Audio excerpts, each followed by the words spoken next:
കൊൻചിവ തെറിയൊന്നും പറഞ്ഞതല്ല, ജാപ്പനീസിൽ ഹായ് എന്ന് പറഞ്ഞതാ. നമ്മുടെ റാൻഡം വ്ലോഗ് സീരീസിന്റെ ആദ്യത്തെ വീഡിയോ ആണിത്.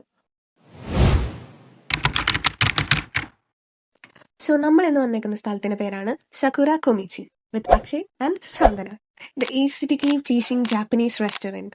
എക്സാം ഫീസ് അടക്കാനാണെന്ന് പറഞ്ഞ് വീട്ടിൽ നിന്നും പൈസ എടുത്ത് ലിപ്സ്റ്റിക് വാങ്ങിയ യുവതിയെ വീട്ടിൽ നിന്നും പുറത്താക്കി. ഇതിപ്പോ മരപ്പറ്റിയല്ല പോക്കാനും അല്ല, അങ്ങനത്തെ ഒരു സാധനം. നമ്മൾ ഓർഡർ ചെയ്ത ഫുഡിന്റെ കാത്തിരിപ്പായിരുന്നു ഇത്ര നേരം കണ്ടിട്ടുണ്ടായിരുന്നത്. അങ്ങനെ നമ്മുടെ രാമനും സുഷിയും ഒക്കെ എത്തി. സുഷിയുടെ കാര്യത്തിൽ ഞാൻ കുറച്ച് കൺഫ്യൂസ്ഡ് ആണ്. എന്താണെന്ന് വെച്ചാൽ അതിൽ റോ ഫിഷ് ആണല്ലോ, അപ്പൊ നമുക്ക് എങ്ങനെ പറ്റുമെന്ന് അറിയില്ലാത്തതുകൊണ്ട് കുറച്ച് കൺഫ്യൂസ്ഡാ. ഇങ്ങനെയൊന്നും അല്ലടാ. അങ്ങനെ എങ്ങനെയൊക്കെയാ ചോപ്സ്റ്റിക്സ് കൊണ്ട് തപ്പിപ്പിടിച്ച് സാന്ത്വന തുടങ്ങി. എന്നിട്ട് കുറച്ചു നേരം വേണ്ടി വന്നു കൊച്ചിന് പ്രോസസ്സ് ചെയ്തെടുക്കാൻ എങ്ങനെയുണ്ട് എന്ന്.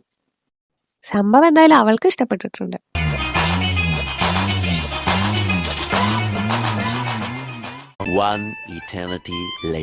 ഇനി ഇത് തീർക്കാനാ പാട്. ഒരു പാടുമില്ല. ദേ ഈ പഴവും കൂട്ടി ഒരു പിടി പിടിച്ച ഈ സാധനം ഇപ്പൊ തീരും. അങ്ങനെ ഒരുപാട് നേരം കഷ്ടപ്പെട്ട് കണ്ടുപിടിച്ച ഒരു പീസ് അവനെടുത്ത് കഴിച്ചു. അപ്പൊ നമുക്ക് ആ എക്സ്പ്രഷൻ നിന്ന് എന്ത് മനസ്സിലാക്കാം?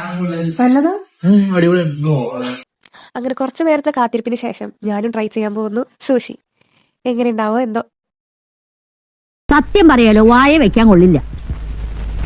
പിന്നെ വിശപ്പുണ്ട് കഴിക്കുക. ഇനി താഴെ ചെന്ന് വല്ല ബ്രെഡോ ജാമോ എടുത്ത് കഴിച്ചാലേ വിശപ്പ് മാറുള്ളൂ. അത് കഴിച്ചതിൽ കുറ്റബോധമൊന്നുമില്ല. എന്നാലും ഒരു പച്ചമീനിന്റെ കുത്തു വരുമ്പോ ഒരു മാതിരി ഉണ്ട്. ഒരു വട്ടൊക്കെ കഴിച്ചു നോക്കാനുള്ളതുള്ളൂ. അത് കൂടുതലായിട്ട് എനിക്കൊന്നും തോന്നിയില്ല. അവസാനം ഈ പ്ലേറ്റിന്റെ അറ്റത്തൊരു മല്ലിയില ചട്നി പോലത്തെ ഒരു സംഭവം കാണും. എന്റെ പൊന്നു മോനെ, ചത്താലും ആ സാധനം കഴിക്കരുതിട്ടോ. നല്ല പച്ചല അരച്ചു വെച്ച പോലെ ഉണ്ട്. അത്ര വൃത്തിയായിട്ട ടേസ്റ്റ്. എന്റെ പൊന്നെ, അവസാനം രാമന്റെ കുറച്ച് സൂപ്പ് കുടിക്കേണ്ടി വന്നത് സെറ്റ് ആവാൻ വേണ്ടിട്ട്. അതിന്റെ ഇടയ്ക്ക് സാന്ത്വന നൂഡിൽസ് കഴിക്കുന്ന ഫോർക്ക് കൊണ്ട് ചുരുട്ടിയിട്ടും വളച്ചിട്ടൊക്കെയാ. എന്തൊക്കെയാ പിള്ളേരുടെ ഒരു ഫാഷന്. ഇനി നമ്മുടെ അക്ഷയ് കാണിച്ചു തരും ചോപ്സ്റ്റിക്സ് ഒക്കെ ഉപയോഗിച്ച് how to eat ramen in authentic style. ഇവൻ ശരിയല്ല. ഇവന്റെ ഉണ്ടകണ്ണ് കണ്ടാലറിയാം കള്ള ലക്ഷണമുണ്ട്. അങ്ങനെ നമ്മൾ എല്ലാ പാത്രവും കാലിയാക്കി വൃത്തിയാക്കി ഭംഗിയാക്കി വെച്ചിട്ടുണ്ട്. പിന്നെ കഴിച്ചു കഴിഞ്ഞ് എല്ലിന്റെ ഇടയ്ക്ക് ഇറങ്ങുന്നൊക്കെ പറയില്ലേ, അതേപോലെ ലാസ്റ്റ് ആയപ്പോ അവിടെ കുറെ പ്രോപ്സ് ഒക്കെ ഇരിക്കുന്നുണ്ട്. എന്നാ പിന്നെ നമുക്ക് അതൊക്കെ എടുത്ത് ഉപയോഗിച്ച് നോക്കണല്ലോ. കത്തി കടാരും ഹെൽമെറ്റും എന്തൊക്കെയൊക്കെ ഉണ്ട്.